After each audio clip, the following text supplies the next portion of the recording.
નમસ્કાર વહાલા વિદ્યાર્થી મિત્રો, આજના વિડીયોમાં આપણે જોવાના છે ધોરણ 11 ભૂગોળ વિષયનું વાર્ષિક પરીક્ષા માટેનું મોસ્ટ આઈએમપી પેપર સોલ્યુશન. વિદ્યાર્થી મિત્રો, તમારા માટે હું લઈને આવીશું, તો તમારે ખાસ આ વિડીયોને અંત સુધી જોવાનો છે, કારણ કે આ વિડીયોમાંથી તમને ઘણા પ્રશ્નો તમારા પેપરમાં બેઠે બેઠા જોવા મળી શકે છે. ખાસ જણાવી દઉં વિદ્યાર્થી મિત્રો કે આ મોસ્ટ આઈએમપી પેપર છે, તો તમારે દરેક અહીં જેટલા પણ પ્રશ્નો આપવું છે દરેક પ્રશ્નોને પાકા કરીને જવાના છે.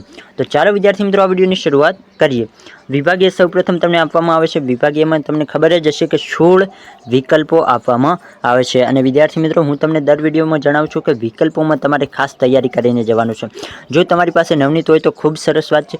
તમારે નવનીતમાં શું કરવાનું છે, દરેક એમસીક્યુ વાંચીને જવાના છે.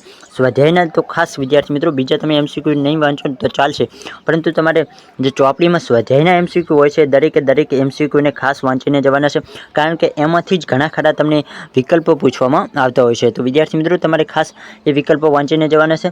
હવે વધુ ટાઈમ બગાડતા નહીં, આપણે આ વિડીયોની શરૂઆત કરીએ કે નીચે આપેલ ભૂગોળવિદ અને તેમના નિવાસસ્થાન બાબતો યોગ્ય વિકલ્પ પસંદ કરી જોડકા લખો. તો અહીં વિદ્યાર્થી મિત્રો પહેલાં જ આપણને આપેલા છે થેલ્સ. તો થેલ્સ ક્યાંના વતની હતા? વિદ્યાર્થી મિત્રો, તમને જવાબ આવતો તો તમે કોમેન્ટ બોક્સમાં ફટાફટ લખી શકો છો. જો તમને થેલ્સ 1નું પૂછવામાં આવે તો ખાસ યાદ રાખજો, થેલ્સ એ ગ્રીકના હતા. બીજું શું છે તો કે સ્ટ્રાબો ક્યાંના વતની હતા? તો વિદ્યાર્થી મિત્રો, સ્ટ્રાબો જે છે તે રોમના વતની હતા. બીજું ત્રીજા નંબરમાં આપે છે કાર્લ રિટર ક્યાંના હતા? તમને જવાબ આવડતો હોય તો ફટાફટ કોમેન્ટ બોક્સમાં જણાવી શકો છો. કાર્લ રિટર હતા જર્મનીના. વિદ્યાર્થી મિત્રો ખાસ યાદ રાખજો. પછી ચોથો છે ઇબ્ન બતુતા ક્યાંના હતા? તો વિદ્યાર્થી મિત્રો, ઇબ્ન બતુતા હતા અરબસ્તાનના. તો આ રીતે વિદ્યાર્થી મિત્રો તમે જવાબ લખી શકો. તો આ પ્રમાણે આપણે જવાબ જોઈએ એ પ્રમાણે વિકલ્પ એ આપણા માટે સાચો જવાબ ગણી શકાય છે. હવે જોઈએ પ્રશ્ન નંબર 2 આપવામાં આવ્યો છે કે પૃથ્વી તો ચંદ્ર, તો શનિ માટે શું એ રીતે આવશે? તો વિદ્યાર્થી મિત્રો, શનિ માટે શું આવશે? તો તમારે ખાસ યાદ રાખવાનું છે, શનિ તો ટાઇટન આવશે. તો પૃથ્વી તો કે ચંદ્ર, શનિ તો ટાઇટન. પ્રશ્ન 3 આપવામાં આવ્યો છે તો કે રોબિન્સન સોનાની ખાણ કયા દેશમાં આવેલી છે?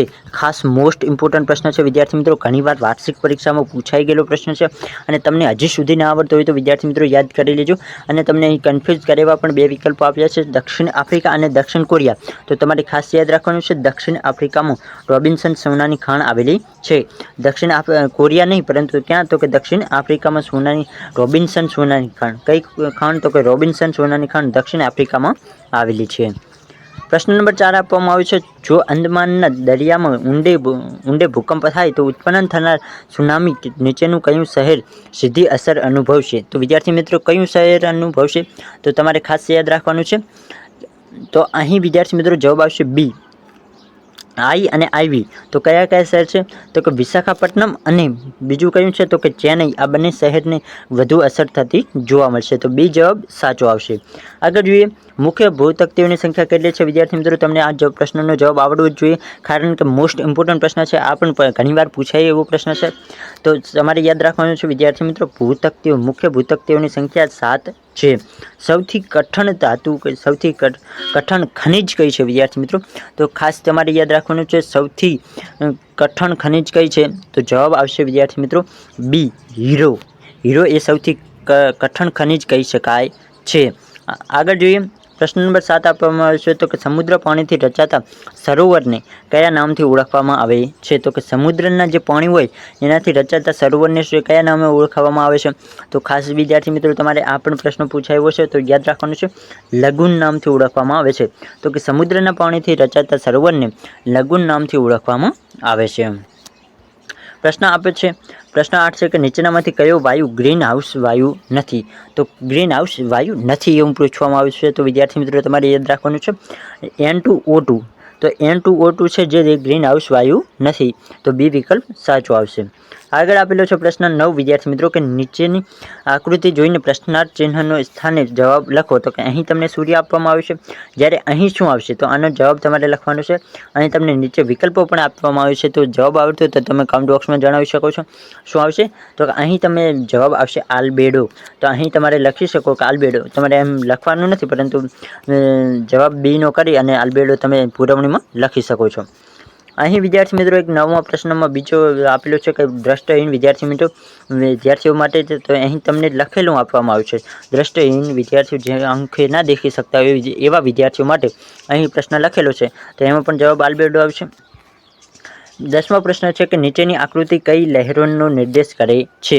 ખાસ વિદ્યાર્થી મિત્રો આકૃતિઓને તમારે સમજવાની કોશિશ કરવાની છે. અહીં તો કદાચ આકૃતિ દોરેલી છે, પરંતુ તમને જે આકૃતિ તમારા પેપરમાં કદાચ તમને પૂછવામાં આવે તો એ સારી રીતે છાપેલી હશે, એટલે વિદ્યાર્થી મિત્રો તમે બધું સારી રીતે સમજી શકશો. તો 10મા પ્રશ્નનો જવાબ શું આવશે? જો તમને આવડતો હોય તો તમે ખૂબ હોશિયાર કહેવું, ના આવડતો હોય તો હું જણાવી દઉં, જમીનની લહેર. શું આવશે જવાબ? તો કે નીચેની આકૃતિ કઈ લહેરોને નિર્દેશ કરે છે? તો કે જમીનની જે લહેરો છે તેને નિર્દેશ કરે છે. અહીં વિદ્યાર્થી મિત્રો એ જ પ્રશ્ન આપ્યો છે દ્રષ્ટિહીન વિદ્યાર્થી મિત્રો માટે. 11મો પ્રશ્ન આપ્યો છે કે નીચેનામાંથી કયું વાક્ય ફેરેલનો નિયમ સૂચવે છે? તો ફેરેલનો નિયમ કયું વાક્ય સૂચવે છે? તો ખાસ યાદ રાખજો, વ્યાપારી પવનો ઉત્તર ગોળાર્ધમાં પોતાની જમણી તરફ ફંટાય છે.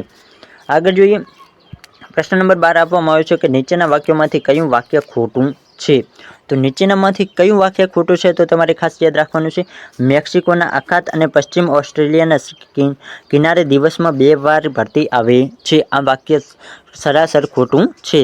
તો તમારે ખાસ યાદ રાખવાનું છે કયું વાક્ય? તો કે મેક્સિકોના અખાત અને પશ્ચિમ ઓસ્ટ્રેલિયાના કિનારે દિવસમાં 2 વાર ભરતી આવે છે. આ વાક્ય ખોટું છે. આગળ જોઈએ, પ્રશ્ન નંબર 13 આપવામાં આવ્યો છે કે વીજળીનો ચમકારો એ કયા જૈવ રાસાયણિક ચક્ર સાથે જોડાયેલી ઘટના છે? જવાબ આવડતો તો ફટાફટ વિદ્યાર્થી મિત્રો તમે કોમેન્ટ બોક્સમાં જણાવી શકો છો. તો કે વીજળીનો ચમકારો એ કયા જૈવ રાસાયણિક ચક્ર સાથે જોડાયેલી ઘટના છે? તો ખાસ યાદ રાખજો, નાઇટ્રોજન સાથે જોડાયેલી ઘટના છે. ગુજરાતમાં કઈ સાલમાં આવેલ ભૂકંપ ઘણી તારાજી એટલે કે નુકસાન પહોંચાડી હતું? તો વિદ્યાર્થી મિત્રો તમને ખબર હોવી જોઈએ, તમે તો કદાચ નહીં હોય, પરંતુ તમારે ખાસ યાદ રાખવાનું છે કયું સાલ? તો કે 2001નો જે ભૂકંપ હતો એ સૌથી ખતરનાક ભૂકંપ હતો. કચ્છમાં તમને યાદ હશે, તમને કદાચ તમે બીજા લોકો તમને યાદ તો ના હોય, પરંતુ તમે બીજા લોકો પાસેથી વાતો સાંભળી હશે કે એ 2001નો ભૂકંપ બહુ જ ખતરનાક આવ્યો હતો. એ સમયે ઘણું કચ્છ બાજુ ઘણું નુકસાન કર્યું હતું. તમારે નુકસાન હતું કે નહીં તમે કોમેન્ટ બોક્સમાં જણાવી શકો છો. તમને તો આમ તો યાદ ના હોય, પરંતુ તમને તમારા મમ્મી પપ્પા અથવા તમારા મોટા ભાઈ બહેન તમને જણાવે તો તમને ખબર હોઈ શકે છે. પ્રશ્ન 15, નાના માપના નકશાથી મોટા માપના નકશા પ્રમાણે ક્રમાનુસાર ગોઠવણી કરો. તો અહીં વિદ્યાર્થી મિત્રો તમારે ક્રમાનુસાર ગોઠવણી કરવાની છે.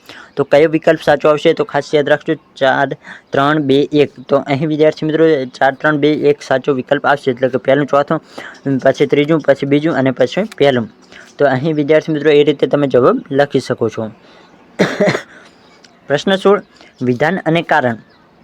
અહીં વિધાન આપ્યું છે, ત્યારબાદ તેનું કારણ આપ્યું છે. વિધાન શું છે? તો કે જીપીએસનો ઉપયોગ મોટર ગાડીઓ અને મોબાઈલમાં પણ થાય છે. કારણ, જીપીએસનો ઉપકરણ દ્વારા વ્યક્તિ પૃથ્વીની સપાટી પર તેના સ્થાનની ચોકસાઈ ઓળખ કરી શકે છે.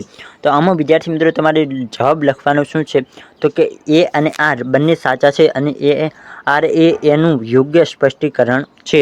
તો આ સાચું વિદ્યાર્થી મિત્રો એ વિકલ્પ સાચો આવશે, કારણ કે આ એ અને આર બંને સાચા છે. તો આ બંને આપણે જે વાક્યો વાંચે એ બંને સાચા છે, કારણ કે આપણે મોટર ગાડીઓ અને મોબાઈલમાં પણ આપણે જીપીએસનો ઉપયોગ કરીએ છીએ અને ચોકસાઈપૂર્ણ આપણે લોકેશન જાણવા ઉપયોગ કરતા હોય છે. તો આ જે પહેલો વિકલ્પ છે એ તમારા માટે સાચો વિકલ્પ ગણી શકાય છે. તો આ રીતે વિદ્યાર્થી મિત્રો તમે 16 વિકલ્પોનું સોલ્યુશન કરી શકો છો. બીજા તમને વિભાગ 2માં 8 પ્રશ્નો આપવામાં આવે છે, એક વાક્યમાં તમારે જવાબ લખવાના છે. તો અહીં વિદ્યાર્થી મિત્રો એ પ્રશ્નોના જવાબ હું તમને નહીં જણાવું, તમે તમારે જાતે તમારે સોલ્વ કરવા હોય તો કરી શકો છો. વિભાગ સીમાં તમને દરેક પ્રશ્નોના 2 ગુણ આપવામાં આવશે. અહીં તમારે ટોટલ 10 પ્રશ્નોના સાચા જવાબ લખવાના રહેશે, એટલે વિભાગ સીના તમને 20 ગુણ મળી જાય. એ વિદ્યાર્થી મિત્રો ખાસ તમારે દરેક જો તમારી પાસે ટાઈમ હોય તો તમારે ખાસ આ મોસ્ટ આઈએમપી પેપર છે, તો દરેક પ્રશ્નોને સોલ્વ કરીને જવાના છે. વિભાગ ડીની વાત કરીએ તો વિભાગ ડી તમને 21 ગુણનો પૂછવામાં આવે છે. એમાં તમને દરેક પ્રશ્નોના 3 ગુણ આપવામાં આવે છે. વિભાગ ઈની વાત કરીએ તો વિદ્યાર્થી મિત્રો વિભાગ ઈમાં તમને દરેક પ્રશ્નના 5 ગુણ આપવામાં આવશે. તમારે ટોટલ 3 પ્રશ્નો લખવાના હોય, એટલે વિભાગ ઈ તમને 15 ગુણનો જોવા મળી શકે. તો ખાસ વિદ્યાર્થી મિત્રો તમારી પાસે ટાઈમ હોય તો દરેક પ્રશ્નને સોલ્વ કરી શકો છો.